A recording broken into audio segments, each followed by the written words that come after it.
Hi, I'm Friendly Dogs Inbound, and welcome to my YouTube show, Why You Should Try, where I highlight an older game that I think is worth the attention of a modern audience. Metal Arms Glitch in the System is a third-person shooter. It was released in 2003 for the GameCube, PlayStation 2, and Xbox. It was developed by the now-defunct Swingin' Ape Studios and is sadly their last and only game. They were acquired by Blizzard Entertainment in 2005 to help Blizzard finish the later cancelled StarCraft Ghost. While Metal Arms does have a PvP mode, the main game is single-player and level-based. So why should you try this over 20-year-old game? The first reason is the world and the characters. Rather than the grimdark seriousness that was popular at the time, Metal Arms is cartoony and wacky, with plenty of jokes both during cutscenes and gameplay. You mostly play as Glitch, a one-robot army who helps defend the peaceful droids from the imperialistic Millbots. If you enjoyed the humor in Conker's Bad Fur Day, you'll love Metal Arms, although the jokes are more PG-13 than R-rated. One of my favorite recurring jokes throughout the game is the robot swearing in ways that resembles real-world profanity, but not quite. The supporting characters are also a lot of fun. I especially like Krunk, as he reminds me of every line chef I've ever worked with. In addition to the humor, the world itself is full of little details that help make the world feel lived in, like detailed computer displays, conversations between idle enemies, and even a few destructible props. Although the Xbox 360-like gray-brown color scheme does get a little tiring after a while. Another cool recurring element is that some levels are all-out battles between friendly and enemy NPCs, in a way that reminds me of Half-Life 1 and 2.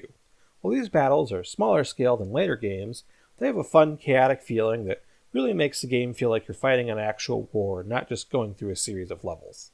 The levels also contain a variety of hidden items and areas.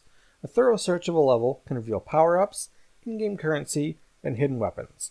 Sometimes these rewards can be quite meaningful. For example, obtaining certain weapons several levels before they would otherwise be available. The levels are also filled with secret chips that can be used to unlock multiplayer levels. The player can also unlock so-called speed chips for completing a level under a certain time limit. If you enjoy secret hunting and speedrunning in games like Doom and Blood, Metal Arms has a lot to offer. The gameplay will be familiar to anyone who's played Max Payne or similar contemporary third-person shooters, but with a few fun twists. Throughout the course of the game, the player will acquire a whopping 16 weapons, each with their own unique function. Rather than just relying on the old pistol, shotgun, machine gun loadout that is still common to this day, Metal Arms gives the player weapons that can rip off enemy limbs or take control of them.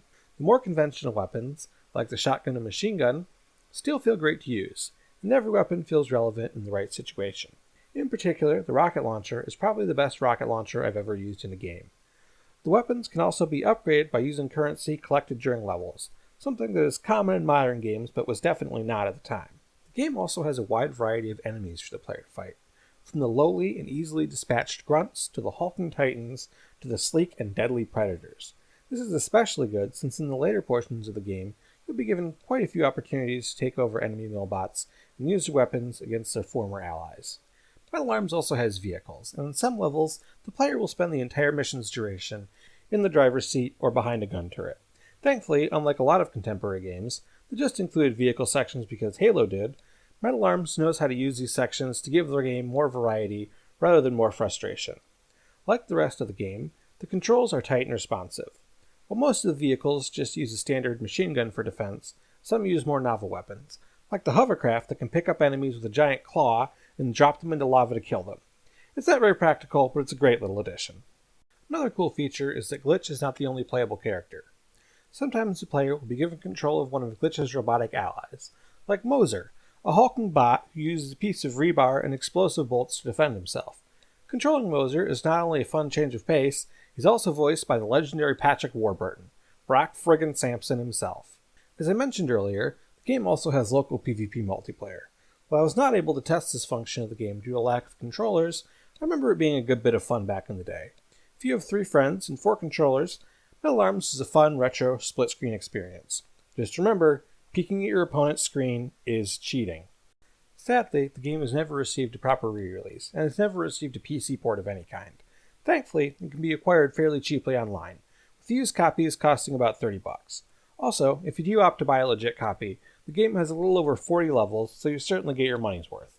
The game emulates decently on Dolphin, although expects some frame rate issues in certain areas and levels.